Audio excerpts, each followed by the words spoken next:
10 seconds. Hi, this is Ryan Hoskinson. I play for a professional paintball team called Chicago Aftershock, and you're listening to XBall podcast. Game on. Age, where in the U.S. were you born, and where do you live now? I just turned 31 about 2 weeks ago on September 2nd, and I was born in Tampa Bay, Florida, which is where I live now as well. It's a beautiful place right on the water. We get a good little bit of beach action and boating and just good breeze. I think a Florida boy for life. I enjoy the heat. I enjoy the sweat of the humidity and all that. So it's been awesome growing up in Florida. I'll probably live here for the rest of my life. Why 42? Well, I grew up playing baseball. Jackie Robinson was a legend in baseball. He was the first African American to play baseball, and I always respected that courageousness to be a game changer. And he was a hell of a player. And also one of my favorite pitchers of all time for the New York Yankees, Mariano Rivera, wore number 42. And he was also my grandfather's favorite player because he was from a fellow Cuban. My grandparents are from Cuba, and so is my mom. Previous teams before Aftershock. The Killers was my semi-pro team that I played for up until last year. We started in Division III in 2018, and I played 2019 season with them. 2020 season with them, we won Division II World Cup. Not Division II World Cup. We won Division II Las Vegas. First event of the year 2020, and then COVID shut that season down. And then I played for the Killers as well in 2021 in Division II, where we got second place in the series. And in 2023, we went to semi-pro and played really well, honestly. We were on the way to become a top pro team eventually, but timing didn't really work out, and I wanted to take the leap and join San Antonio X Factor, is who I started this season with. But I decided after the first event that my talent would be more of an asset with Chicago Aftershock, so I'm glad I made that choice. And it's been a lot of fun to be a part of that journey with Todd Martinez, who was the coach of the Killers when we were playing semi-pro, who is also a great friend of mine. Question number 4, favorite team and favorite player to watch at the NXL events. Favorite team, Chicago Aftershock.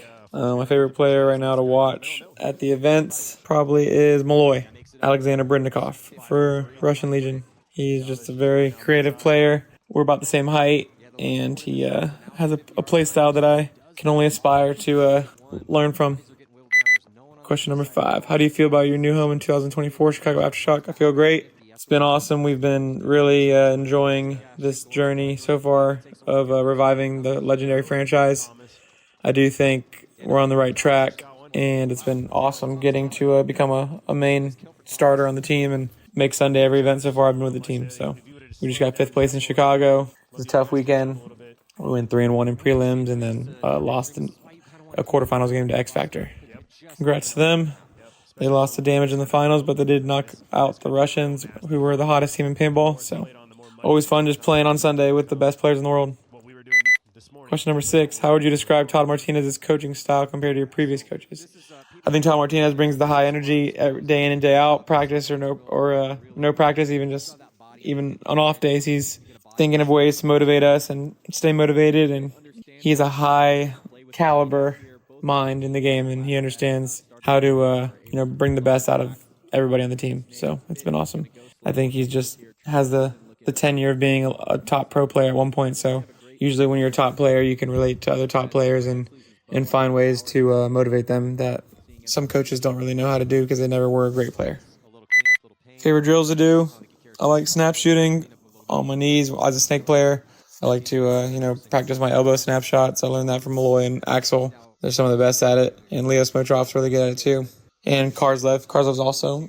The Russians have taught me a lot of drills. They've taught me how to do a lot of running guns during the days where there's no one at the field. You can just kind of have an open field and go through a cycle of long distance shooting, mid-range shooting, close distance shooting, and make it a fitness challenge as well. So a lot of the Russian drills are some of my favorites because they just bring out the most athletic type of versatility to my paintball training. Question number 8, how motivational was it going to the Atlantic City Finals knowing it'll be televised on TV? I really didn't try to think about that TV stuff until we got there, and then once we got there, I had no choice but to think about it because we had to wear GoPros on our heads, so it was a little different. But yeah, no, we really just worked our butt off in that weekend, and beat Dynasty, beat Heat that weekend on Sunday. So the blessing to represent paintball on the biggest stage. We really put on a good show. I thought the Russians had an awesome play style, as did we. We went at it. So it was a high-scoring game, which I thought represented, the highest level of paintball for the viewers that have never seen paintball. So hopefully some people saw that on TV and went out and tried to play and want to compete. Question number 9, differences in playing style between Europe and the U.S. I think the U.S. just has more tricks up their sleeve. I think the U.S. has more discipline because we've been playing against higher level talent for a longer period of time. Europeans have great athleticism and great snap shooting and, instinctual maneuvers, but I think overall the IQ of the U.S. is a higher level when it comes down to, being clutch in certain moments. Also, the 4-pod limit in Europe is fun. I think the U.S. could maybe go down to that or maybe 6 pods. I could see that happening in the future. Number 10, how often do you fly to different places in the U.S. for team practices? Normally, we just go to a field the weekend before layout practice. So I travel quite a bit to go play paintball around the world and the U.S. myself. But with the team Aftershock, right now we've only been getting together the layout weekend, and then, So hopefully we can start practicing a little more. I've been flying out to California when I can to meet up with some of the teammates that live in California and practice with them because I'm the only one that lives on the East Coast. 2 of our players live in Michigan and Wisconsin, and then the rest live in California, Colorado, and Arizona. Question number 11. When a ref makes a call against you that makes you almost lose your mind, what's your approach? Do you try to argue with him at the heat of the moment or just try to get away with it and go get ready for the next point? If I feel like the moment is a game-changing moment that's going to affect the outcome of the game, maybe the tournament, I will usually give my 2 cents, but if I know I'm in the wrong, there's not much to say, and I will usually just, understand what happened and do my best to not let the penalty become any worse if it is against me. I always think that it's wiser to, choose your battles because the refs are the same refs at every tournament. So you need to, not create any enemies out there with them because you're going to see them again soon. Number 12, what kind of condition or situation during a match makes you really mad within plans or gameplay, etc., on or off the field?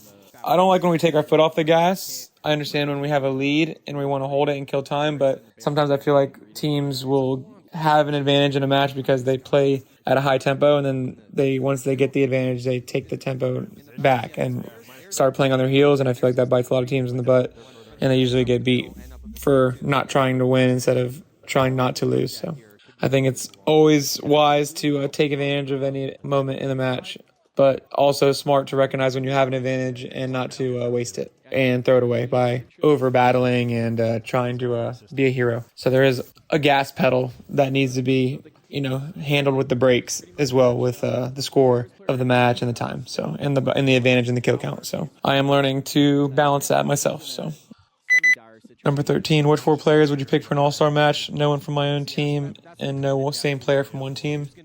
Right now I'd pick Keith Brown from Tampa Bay Damage, Tyler Hartman from Houston Heat, Malloy from Russian Legion. I think Zach Yakimek from Edmonton Impact is a solid player too. Any cool stories to tell from your first ever international paintball event that you went to? The first one I went to was in Netherlands. That was awesome. Yeah, we went to Amsterdam, which is a special place. I got to play with Austin FSU, so it was a bunch of my buddies from America. We went over there. Yeah, just had a great time. We spent a week there before the event and a week thereafter. So I really enjoyed the Netherlands. It was a good event. We didn't do so well, but it was still just a great time on and off the field. And we went to all the cool smoke spots and just kind of toured around that area and had some good laughs and did some good people watching. So, yeah, Amsterdam was a very unique place in the world, and I recommend anyone going there for a paintball tournament if possible. Number 15, is there a country you've never visited that you'd love to explore, learning more about its culture and people? I want to go to Singapore. That city, I think, is just like a super forward-thinking part of the world. Yeah, it's a beautiful part of Asia on the water that I've always seen really cool pictures of and videos of, and looks like they have really good food too. Number 16, most epic music concert you've ever been to. I want to say it was Anderson .Paak in 2021. He's a musician from California, and he performed in Atlanta at one of the most awesome venues in Atlanta, up in North Atlanta. Is in a big a big open seating, open roof environment. Yeah, it was just special. He's a great performer. He can sing, he can rap, he can play the piano, he can dance, he can play the guitar, play the drums. Just an all-around musician. So, yeah, Anderson .Paak, Atlanta. Number 17, what shows, series, movies you've been watching lately? Which one did you like most? I liked The Gentleman. That was really good on Netflix. Had a good storyline to it. Some British mafia stuff. So I'm a big fan of mafia shows and movies and all that stuff. So number 18, what do you love most about the country United States of America? I like that it's a melting pot, and a lot of people live here from different countries and feel like it's a place that can be a reset in their life and a safe, place to go to that gives people opportunity to learn new things and learn English and just feel safe. I mean, there's obviously a lot of violence in the United States, as there is in every country, but I definitely think that the U.S. is a pretty safe place to be. So don't worry about what the TV says. There is nice parts and there's bad parts of every place in the world, but the U.S. is very, very diverse, and I think it's the best real estate in the world. Time out. And that was great. Thanks, Nima. Big fan of all the videos you put up on YouTube. A lot of cultural paintball wisdom in those videos, so it's helped me get back into the sport when I started playing 6 years ago. I watched a lot of your videos that you've posted. Thank you for archiving all those videos, and thank you for caring about paintball. One love. This is the XBall podcast. Ryan Hoskinson, tune out. Peace. Point approved.